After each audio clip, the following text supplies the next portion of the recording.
It does seem simple enough after a snowstorm. Before you get behind the wheel, you're going to brush all the snow off all the windows. But what about the snow and ice here, on the hood, on the top of the car, and back here in the trunk? If you don't remove all that snow and ice before you hit the road, you could be putting drivers behind you in danger.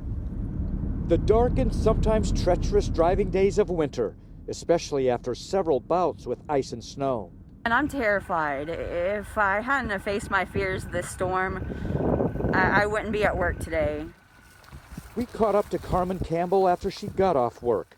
Carmen says she has to muster up a bit of courage every time she walks to her car and gets ready to drive off after a snowfall, whether it's taking a wintry drive at night or during the day. They definitely hit your windshields. Carmen worries about escaping flying sheets of snow and clumps of ice.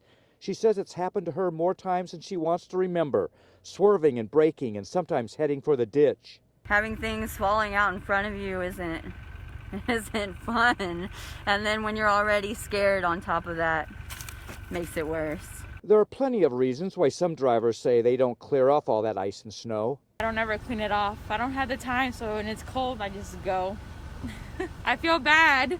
But Carmen says she's learned an important lesson from driving winter's obstacle course, and so far has avoided an accident from an icy bombardment. Lots of space between you and the person in front of you. So before you get behind the wheel after a snowstorm, build a little extra time into your schedule so you can get rid of all the snow and ice on your vehicle before you hit these wintry roads. Pete Knutson, 2 Works for You Problem Solvers.